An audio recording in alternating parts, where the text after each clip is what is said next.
breastfeeding problems. Part 1 of 2 is going to discuss some of the most common breastfeeding problems that you will have. And to begin, the way to get a successful, enjoyable breastfeeding experience is to get that latch down. So let's talk about signs and symptoms of improper latch. So poor latching can lead to pain with feeding or fussy in between feedings, poor milk supply. So we're going to discuss some of the ways in which you can get your proper latch. To begin, you want to be in a relaxing environment, especially if you're starting off breastfeeding. And the good news is that you will really only need to be real assistive in this latch technique for mostly the first couple of weeks till your baby gets that down. Don't forget, your baby's learning too. So you want to get into a comfortable position, number 1. Number 2, have a big glass of water next to you because breastfeeding makes you thirsty. Have a good snack and be confident. Next, you want to get an assistive device. And what I would really suggest, and I used at my lactation consultant's office, was a pillow called My Breast Friend. The very nice thing about this pillow is that it doesn't slip down with feeding. So if you have experience with using other commercial products, they tend to move and slip down. Now, because my baby is not a little baby anymore, I'm going to be using Curious Storage. So like I said, the most important thing is being in a comfortable position. You want to be comfortable and you want to be relaxed. So you're going to use your assistive device. If you don't have an assistive device, like a commercial device like My Breast Friend or Poppy Pillow, you can just fold up a pillow to utilize instead. So you want to make sure that you're feeding at early breastfeeding cues. So this would be that your baby's starting to kind of wiggle, put their hands to their mouth. They may have a slight whine. So we want to make sure that our baby's not frustrated when attempting to latch. The next thing you're going to do is you're going to use your nipple and you're going to brush the side of your baby's cheek with it.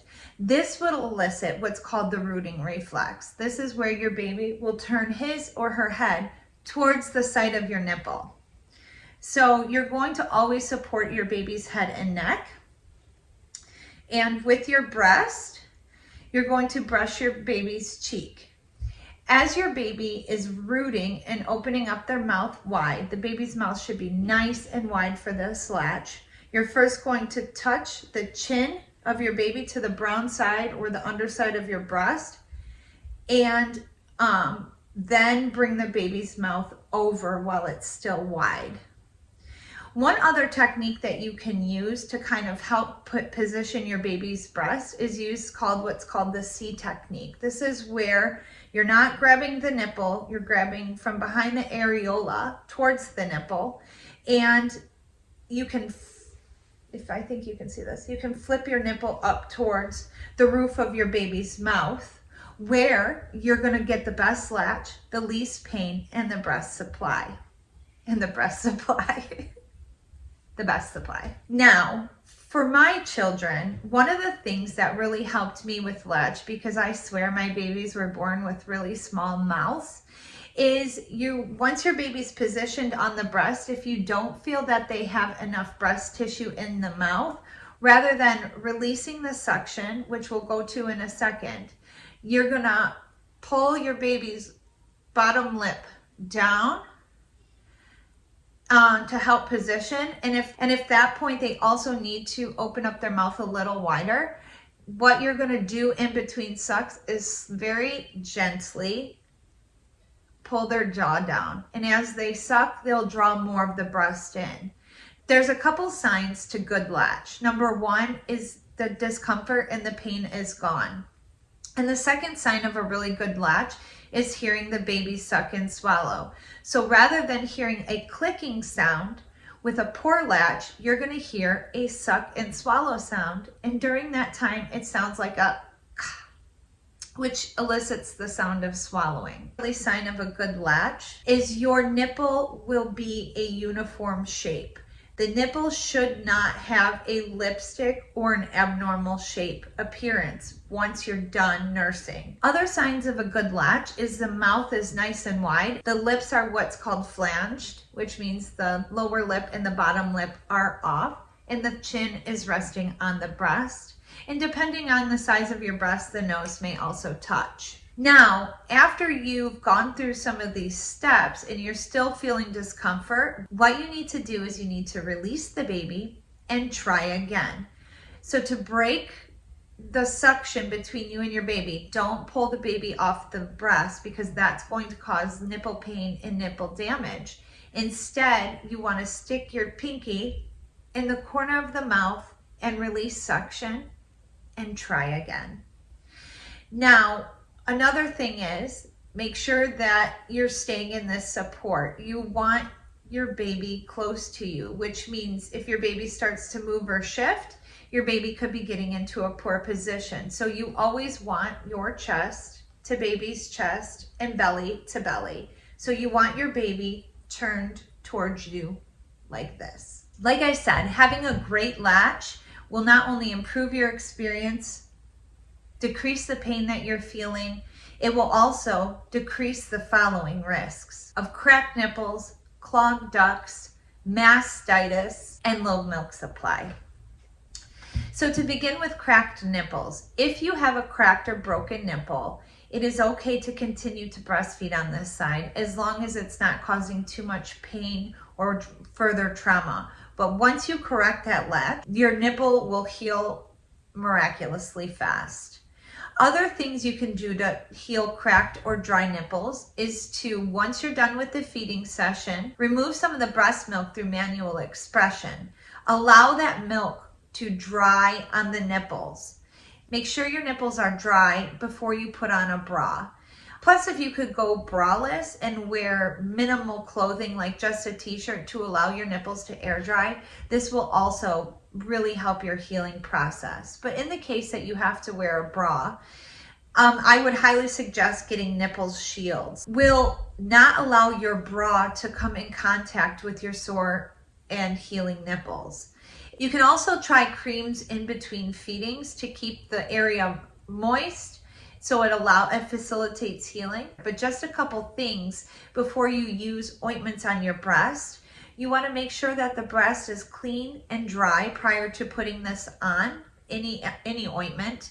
And you don't want to leave it sit cakey. So just put enough on to absorb into the skin, because allowing that moist, warm environment will increase your risk of thrush or another infection like mastitis. And if you are experiencing lots of pain, medications like ibuprofen and Tylenol can help with this pain, and both medications are safe for breastfeeding as long as you nor your baby have any other health problems.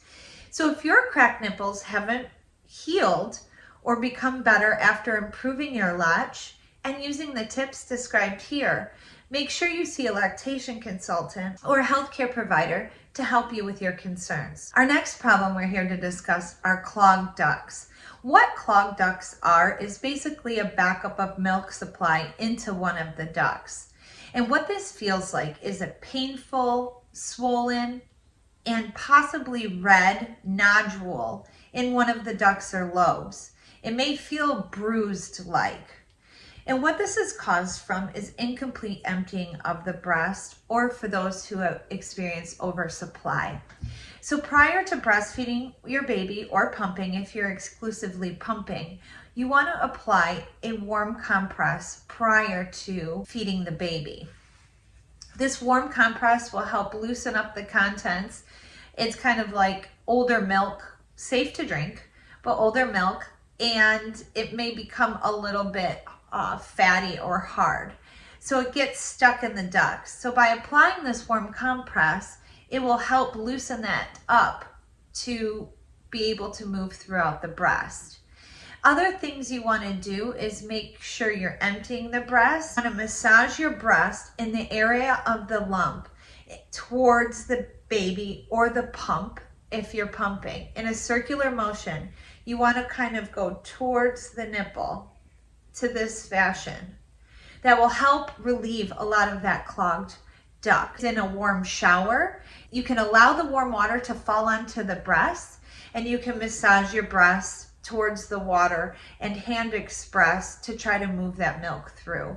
But I'm telling you, those babies nursing do wonders. Kind of prevent clogged ducts is make sure that you're feeding regularly. So like we said, in the newborn stage, our goal is to 8 to 16 times per feed. So if you have to skip a feeding, or if you're away from your baby, make sure you're pumping during this time and not allowing your breast to get engorged prior to feeding. That will also decrease the risk of clogged ducts. Now, clogged ducts, or cracked and broken nipples and improper latch, can lead to one more common problem called mastitis. Mastitis is an infection within the breast tissue, typically caused from a broken nipple. And this allows the bacteria to kind of get into the breast and cause an infection. Moms may experience flu-like symptoms, so fever, chills, body aches, and kind of feeling run down even before the breast symptoms start. Other signs of mastitis include a triangle-shaped red area of the breast. It may be swollen.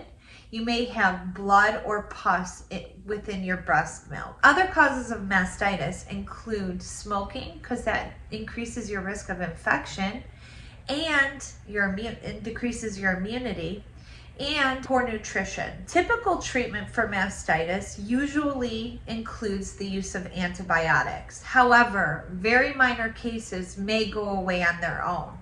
Treatment for mastitis also includes lots of rest, lots of fluids, taking your medications as prescribed, and you can take an over-the-counter ibuprofen or Tylenol. Now, when you have mastitis, it is very important that you continue to pump and or feed on that side.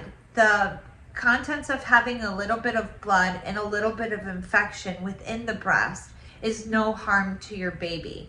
So if you don't feel comfortable feeding your baby with blood or pus in the breast milk, which I understand, you want to continue to pump and empty that breast milk out, because you don't want the breast milk to sit in there and cause further infection. But if you are experiencing any signs of mastitis and you have a fever, make sure you go and see your healthcare provider so you can get it assessed and you can get proper treatment, because having an untreated mastitis can lead to things like breast abscess, which is a severe infection within the breast tissue. And our final problem in this video includes low supply. So like I said in very beginning, having poor latch can lead to clogged ducts, broken, cracked nipples, mastitis, and finally low supply. One of the #1 reasons people have poor supply is poor latch. But you may have a health condition such as retained products of conception, thyroid or diabetes problems, other health problems. You may take medications such as birth control that may decrease your supply. Low supply is where your body is not producing the amount of milk that your baby needs. And you can tell how much your baby is getting by how much your baby's gaining weight. So your baby should have reached birth weight by 10 to 14 days. And you can also assess how much your baby's getting by how many poop and pee diapers. Remember, our goals for breastfeeding are 8 to 16 times a day, emptying the breast fully. So if your baby's not doing it, make sure you utilize a pump or hand expression to help you release the rest of the milk. You want to make sure that you're pumping early in the morning, because this is when hormones are the highest. You want to make sure that you're eating enough calories per day. Your goal in calories is 500 extra calories than what you should have for your normal body weight. Some people use some products like herbs and foods to increase their supply. So I'll leave a link below in what foods and herbs may help you increase your milk supply. So I hope that I've answered your questions on breastfeeding concerns part 1. And I want to thank everybody who's liked and subscribed to my videos. Or if you have some suggestions on how I can make them better, that would be great. Thank you once again. Please like, subscribe, and share this video. Have a good night, guys. Bye-bye.